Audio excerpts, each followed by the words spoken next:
என்பது கூட்டலம்மா, பிள்ளை பெறுவதென்பது பெருக்கலம்மா, வகையாய் வாழ்வதென்பது வகுத்தலம்மா, மாறாய் பிரிவதென்பது கழித்தலம்மா, மன வாழ்க்கை என்பது ஒரு கணக்கம்மா, அதை சொல்ல வந்தேன் இன்று உனக்கம்மா.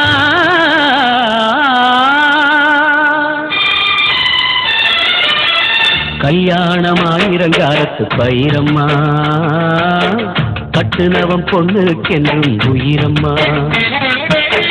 கல்யாணமாயிரங்காலத்து பயிரம்மா, கட்டுனவன் பொண்ணுக்கென்றும் உயிரம்மா. அது புரிஞ்சாத்தாம் பொண்ணு, அத சொல்லுவதே நம்ம மண்ணு. அது புரிஞ்சாத்தாம் பொண்ணு, அத சொல்லுவதே நம்ம